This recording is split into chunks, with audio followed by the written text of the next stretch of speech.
Unfortunately situation क्या है ना कि जो वेस्टर्न कंट्रीज़ है जैसे यूएस और यूके स्पेशली, उन्होंने पिछले 60-70 साल में बहुत सारे टेररिस्ट आउटफिट्स खड़े किए हैं। Subscribe and learn something new every day on ask Abhijit clips. और उनको अलग अलग तरीके से यूज़ किया है। इन सारे टेररिस्ट आउटफिट्स में सबसे बड़ा टेररिस्ट आउटफिट है पाकिस्तानी आर्मी। उनको पूरा एक हिस्सा दे दिया हमारे देश का। अब उसका यूज़ इतना रहा नहीं है यूएस को, तो शायद अब कुछ नया सोच रहे हैं वो, क्योंकि अगर चाइना को अफगानिस्तान में इंटैंगल करना है तो इस जगह में बहुत सारी इंस्टेबिलिटी होनी चाहिए, क्योंकि वहाँ पावर वैक्यूम हो जाएगा और चाइना उस वैक्यूम को भरने के लिए वहाँ आ जाएगा। हाँ। क्योंकि चाइना की एक्सपेंशनिस्ट मेंटालिटी है कि हमें और भी देश को टेक ओवर करना है, यहाँ भी ये भी चाहिए वो भी चाहिए। चाइना को अपना इन्फ्लुएंस बढ़ाना है और उनके 2-3 ऑब्जेक्टिव है अफगानिस्तान में। पहली बात है कि वो जो बेल्ट एंड रोड का जो उनका इंफ्रास्ट्रक्चर प्रोग्राम है उसको अफगानिस्तान के थ्रू राउट करना चाहते हैं। यहाँ भी मैं एक चीज़ को हाईलाइट करना चाहूँगा कि वॉर्स आर वन और लॉस बेस्ड ऑन लॉजिस्टिक्स। जितनी आपकी लॉजिस्टिकल स्ट्रेंथ होगी उतना ज़्यादा लाइक्लीहुड है कि आप एक जंग जीतेंगे। तो जितने अच्छे आपके लॉजिस्टिक्स होंगे, जितने अच्छे आपके रोड्स होंगे, आपके पाथवेज होंगे, शायद उतना ज़्यादा पावर आपको मिल जाता है। तो चाइना ये चाहेगा कि हाँ, अगर अफगानिस्तान में वैक्यूम है तो वहाँ भी एक रोड बना देते हैं ताकि कल जाके पाकिस्तान को हराना पड़े या इंडिया को हराना पड़े तो आसानी से पाकिस्तान में अफगानिस्तान के थ्रू एंट्री कर सकते हैं। Wars are won on the basis of logistics. Power is gained on the basis of logistics. आपका जितना इंफ्रास्ट्रक्चर है कम्युनिकेशन का, ट्रांसपोर्टेशन का, उतना आपका पावर बढ़ेगा, उतना आपका इन्फ्लुएंस दूर जाएगा।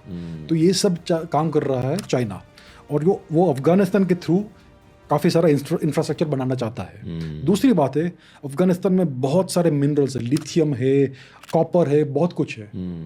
उसको एक्सट्रैक्ट करना चाहता है चाइना। पैसा। आपको लगता है कि यूएसए ने भी अफगानिस्तान में इसलिए इन्वेड किया था?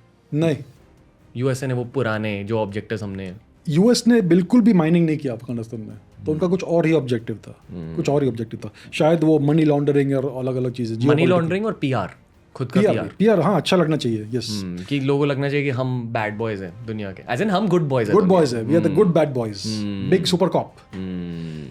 तो चाइना के 2-3 ऑब्जेक्टिव्स है। पहली बात तो ये इंफ्रास्ट्रक्चर बनाना है, दूसरा माइनिंग करना है, और तीसरा वहाँ से उनको स्पिल ओवर नहीं चाहिए टेररिज्म का इनटू शिनजियांग, क्योंकि अफगानिस्तान और शिनजियांग प्रोविंस बाजू में नेबर, उनका कॉमन बॉर्डर है।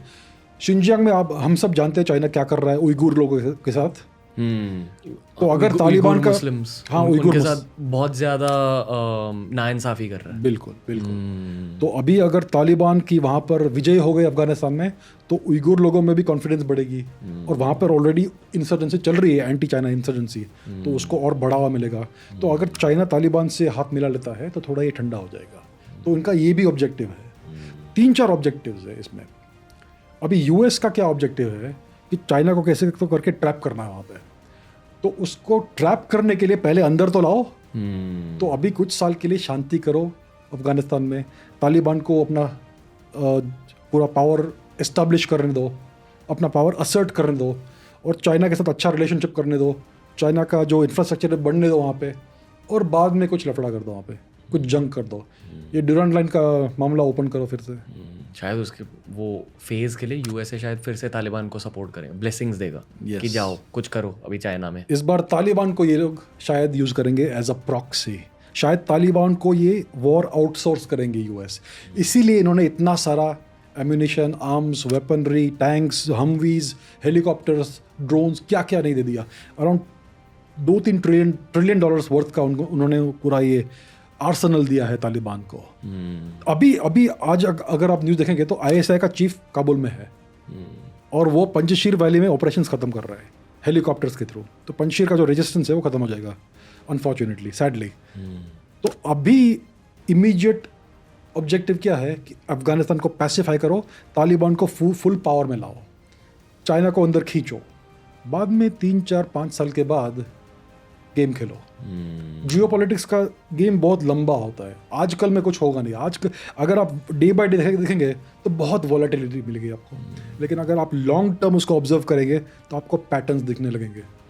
तो मेरे हिसाब से ऐसा कुछ चल रहा है। आई एम नॉट प्रिवी उनके माइंड में क्या है, लेकिन अगर आप हिस्ट्री देखेंगे तो ऐसे पैटर्न्स बहुत मिलते हैं। आई फील कि मेजर गौरव आर्य के साथ जो इंग्लिश पॉडकास्ट पर एपिसोड किया था उसमें सर ने एक बहुत बढ़िया बात कही थी कि अगर आप चाइना की हॉट वॉर हिस्ट्री देखोगे वो एक भी जंग जीते नहीं है। हॉट वॉर में उनका प्रावस नहीं है, वो अच्छे नहीं है, उनका टैलेंट वो नहीं है, उनका टैलेंट है पैसा बनाना, वो बिजनेसमैन अच्छे होते हैं। तो जहाँ पैसों की अपॉर्चुनिटी है वहाँ चाइना चले जाएगा। वॉर नहीं करना चाहता, पैसा बनाना चाहता है, एक्सपेंशन करना चाहता है चाइना। तो उस पैसों के लालच से यूएसए कह रहा है चाइना को कि आ जाओ, करो इन्वेट। अगर मछली को अंदर लाना है तो पहले बेट तो देना पड़ेगा ना। और चाइना एज यू सेड बहुत ही रिस्क अवर्स कंट्री है। उनके पिछले 100 साल देखेंगे आप तो एक भी उन्होंने बड़ी जंग जीती नहीं है, छोटी मोटी 1-2 जीती है against India because of Nehru and so on, लेकिन ओवरऑल उनका ट्रैक रिकॉर्ड बहुत बुरा है। लेकिन वो ये जंग जीतना चाहते हैं without firing a single bullet. तो ये उनका स्ट्रेटजी है और उसका उनका 100 साल का प्लान है। उनका वर्ल्ड डोमिनेशन का ही प्लान है चाइनीज़ कम्युनिस्ट पार्टी का। और अभी यूएस उसको शायद इस तरह से शायद काउंटर करना चाहता है। तो ये लंबा गेम है, इसमें इंडिया भी इन्वॉल्व होगा eventually because India is the major pivot point. Sir India का क्या रोल है इस पूरे सिचुएशन में? तो इंडिया ने पिछले 20 साल में अफगानिस्तान में काफ़ी सारा $2-3 बिलियन का इन्वेस्टमेंट किया है इंफ्रास्ट्रक्चर एक्टिविटीज़ में। टिपिकली जब चाइना किसी कंट्री में इन्वेस्ट करता है तो ये पावर प्ले होता है। वो जो भी इंफ्रास्ट्रक्चर बनाएंगे वो एक्चुअली चाइना को बेनिफिट करेगा। अब इंडिया ने जो इन्वेस्टमेंट्स किए हैं अफगानिस्तान में ये सारे एग्रीकल्चरल इन्वेस्टमेंट्स है, डैम बनाया है बहुत बड़ा और उनका पार्लियामेंट बनाया है एंड सो ऑन। तो ये सारे जो इन्वेस्टमेंट्स इंडिया ने किए हैं वो एक्चुअली अफगान लोगों को बेनिफिट करेंगे, इंडिया को बेनिफिट नहीं करेंगे। और इसकी वजह से पिछले जो 20 साल में इंडिया ने किया है उसके कारण से इंडिया की तरफ काफ़ी सारा वार्मथ है अफगानिस्तान में, पश्तूनों में स्पेशली। और मेजॉरिटी 99% तालिबान पश्तून है। तो बहुत सारे तालिबान में भी इंडिया की तरफ थोड़ा बहुत प्यार है, भाईचारा, गुड फीलिंग है। इसकी वजह से I don't think Taliban Bharat का एनिमी बनेगा। इंडिया का अभी इस समय क्या रोल है, वेट एंड वॉच। अभी इवेंट्स बहुत जल्दी चल रहे हैं, अभी कुछ मत करो, थोड़ा दूर बैठो, देखो, पैटर्न्स पकड़ो और लॉन्ग टर्म गेम खेलो। लॉन्ग टर्म हमारा ऑब्जेक्टिव क्या होना चाहिए कि हमारे जो बाजू में पड़ोस में जो टेररिस्ट स्टेट है उसको हम डिफैंग करें, उसका हम विश निकाल दें। और उनका विश क्या है, पाकिस्तान आर्मी है जो पाकिस्तानी पब्लिक के लिए भी बहुत बड़ा बर्डन है। तो हमें किसी ना किसी तरह से पाकिस्तान को डिकंटामिनेट करना है। हमें उनके लोगों से कोई नफरत नहीं है, कोई दुश्मनी नहीं है, लेकिन पाकिस्तान आर्मी पूरी दुनिया में एक बहुत बड़ा बोझ है, ISI और पाकिस्तान आर्मी।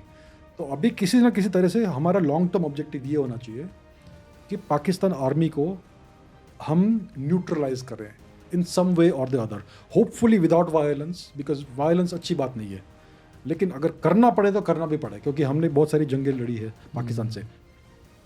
आइडियल सिनारियो क्या है नेक्स्ट 10 साल में कि पाकिस्तान के 2-3 अलग इंडिपेंडेंट स्टेट्स बने, बलोचिस्तान, सिंध, पंजाब, कश्मीर वापस भारत में आए, पश्तूनिस्तान वापस अफगानिस्तान में जाए peacefully. I hope it is peaceful. उन सारे प्रांतों के लोगों के लिए भी बहुत अच्छा होगा ये। तो हमें किसी न किसी तरह से ये इंजीनियर करना है। तो भारत को क्या करना है कि हमें तालिबान को इवेल्यूएट करना है। अब हम हमारा प्रॉब्लम क्या है कि हम पूरे दुनिया को गांधी जी के नज़रिए से देखते हैं। क्यों ना हम श्री विष्णुगुप्त चाणक्य के नज़रिए से देखें दुनिया को। अब विष्णुगुप्त चाणक्य क्या करते हैं अफगानिस्तान में? अभी तो चुपचाप बैठ के देखते हैं अभी क्या हो रहा है, कौन ऊपर आ रहा है। और फिर तालिबान का कब्जा होने वाला है पूर्ण तरह से अफगानिस्तान में, वो शरिया लॉ बिठाने वाले हैं। अब देखिए ओमान, UAE, सऊदी अरेबिया, यहाँ पर भी शरिया लॉ है और भारत का इन सारे देशों से एक्सट्रीमली अच्छे रिलेशंस है। तो क्यों ना हम तालिबान के साथ भी, तालिबान लेड अफगानिस्तान के साथ भी कंस्ट्रक्टिव रिलेशनशिप बनाएं। हमारा शरिया लॉ से कोई लेना देना नहीं है, हमें उससे कोई आपत्ति भी नहीं है, उनका देश है, उनकी मर्जी क्या करे, लेकिन हमारा उनसे कोई दुश्मनी का इतना स्कोप नहीं है। और तालिबान ने ये प्रोनाउंसमेंट भी किया है कि वो इंडिया में इंटरफियर नहीं करना चाहते। मेरा मानना ये है कि तालिबान का एक ही ऑब्जेक्टिव था कि अफगानिस्तान पर रूल करे अपने तरह से, वो कहीं और कुछ करना नहीं चाहते थे। ये पाकिस्तान ने उनको खींच लिया इस चीज़ में, ओसामा आ गया, ये सब हो गया, इसकी वजह से उनका ये पिछले 20 साल बहुत बुरे गए। अब ये चुपचाप से अपना देश संभालना चाहते हैं।